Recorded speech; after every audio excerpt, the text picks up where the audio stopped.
Assalamu alaikum wa rahmatullahi wa barakatuh. Good morning, distinguished guests, ladies and gentlemen.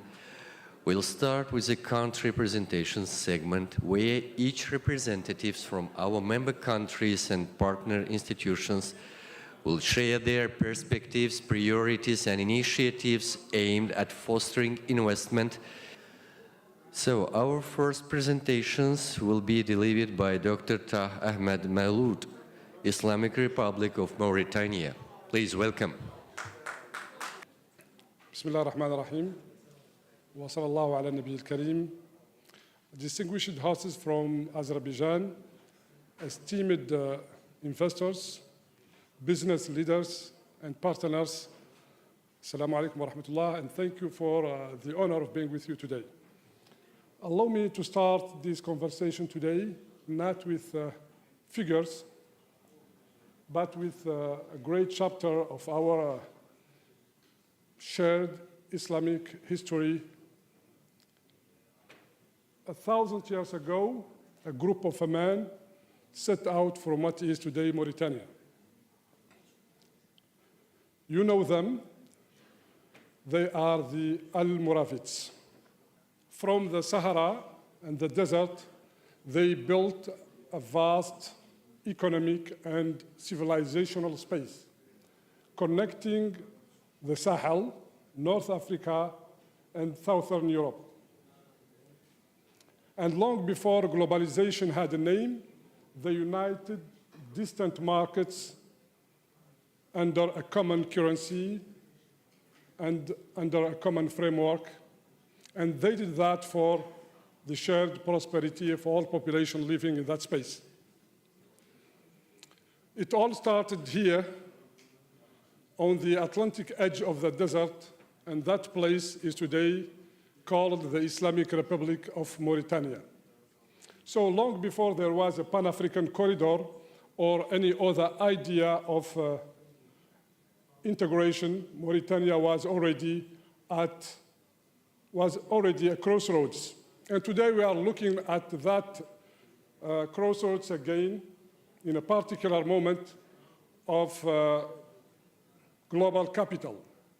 Global value chains are shifting and capital is becoming more and more selective.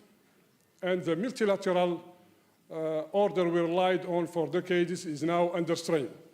In this environment, our OIC space remains one of the world's most under-leveraged economic forces.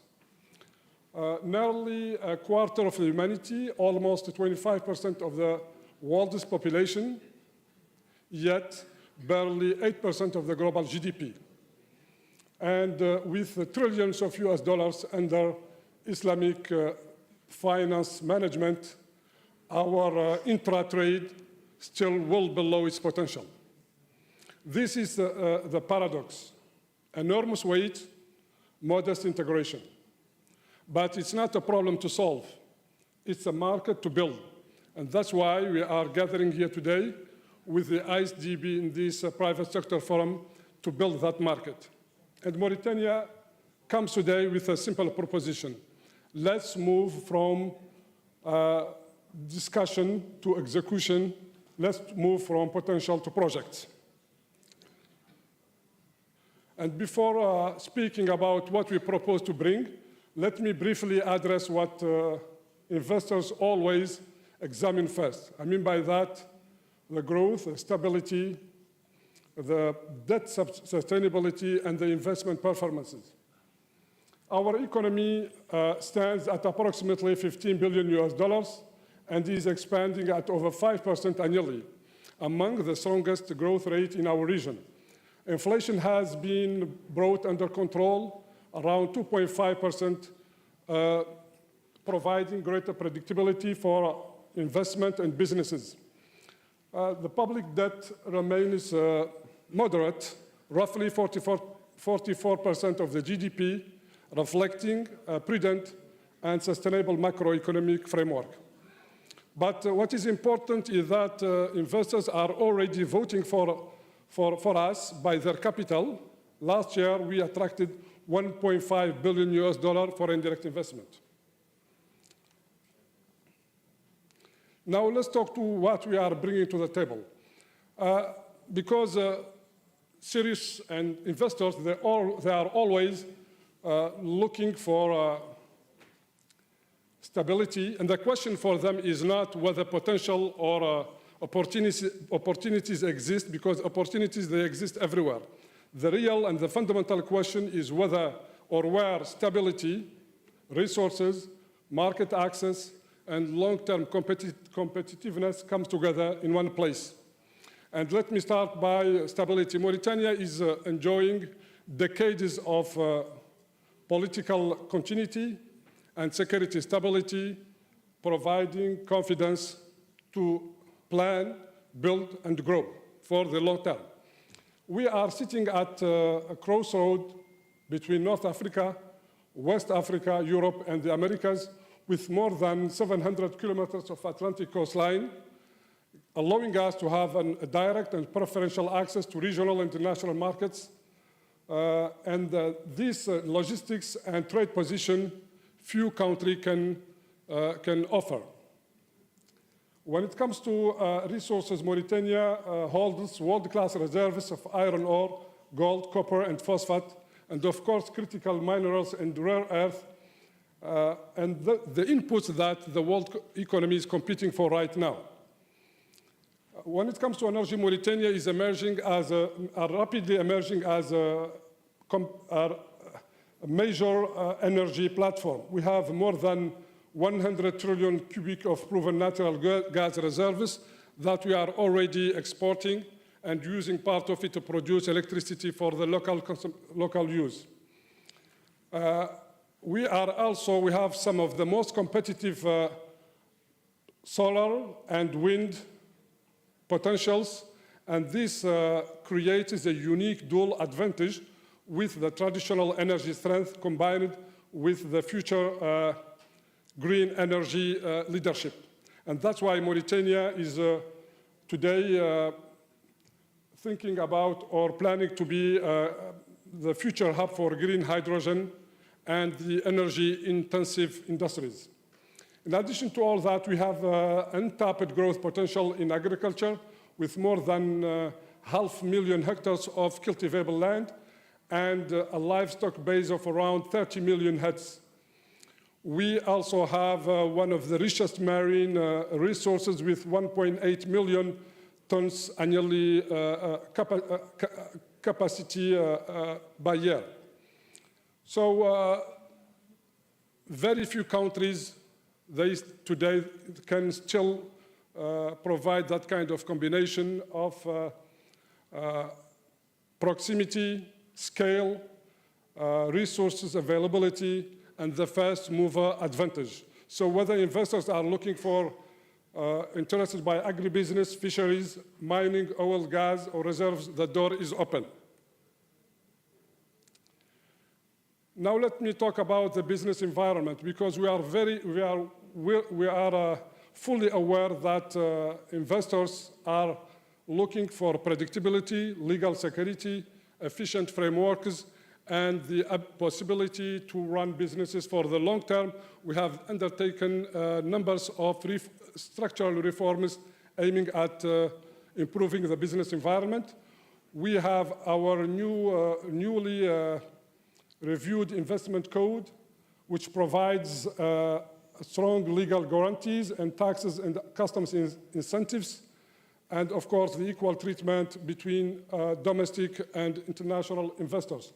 The idea is to make investors operate under a very clear and predictable and protected rules.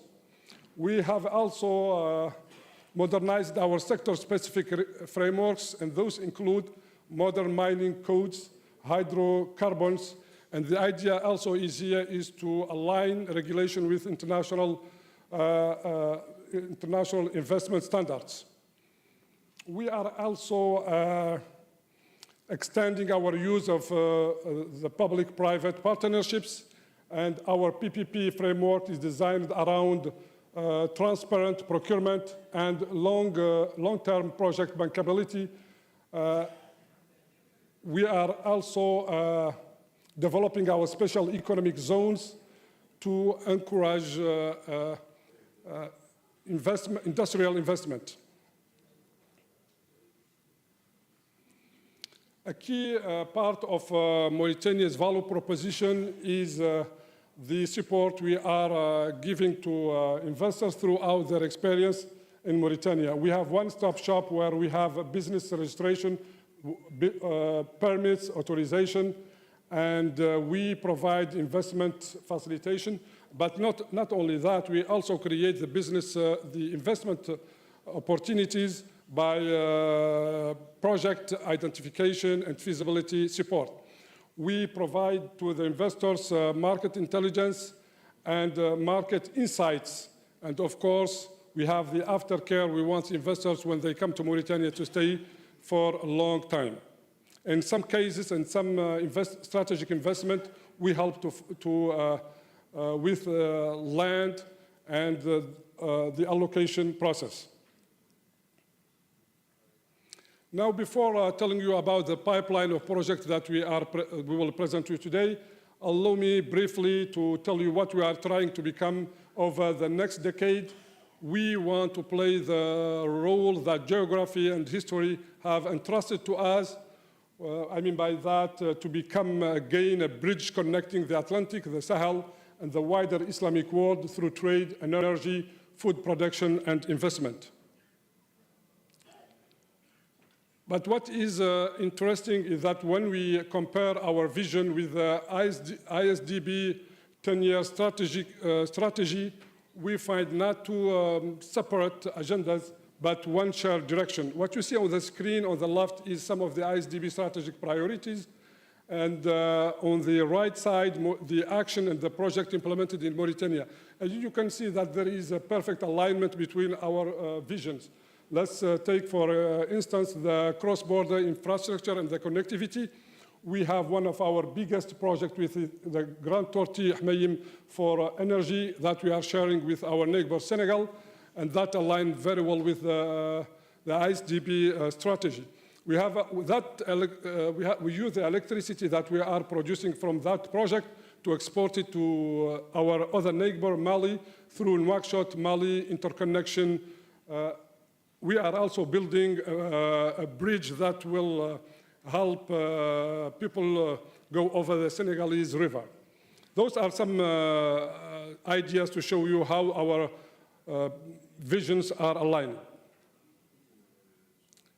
And this alignment is not new. It's the continuation of a long-standing partnership between us and the ISDB that started in 1974, and it is covering most of the sectors and the strategic sectors in Mauritania. You can see in agriculture, transport, water, and education.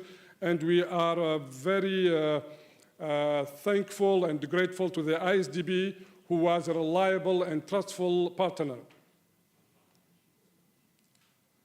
Let me take you briefly to some of the ongoing initiatives that will shape the next chapter of our corporation.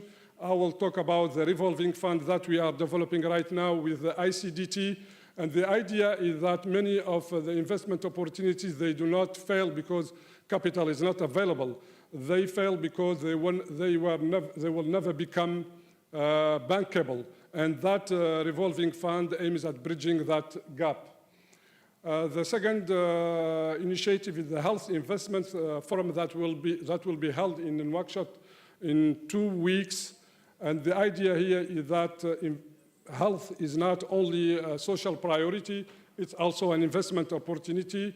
And we want to gather ministers, investors, technical partners, financial partners, and to place Mauritania like a platform to serve the local and the regional needs in health sector. Now, time to go to the pipeline. Like what you have on the screen is a wide range of projects from different sectors.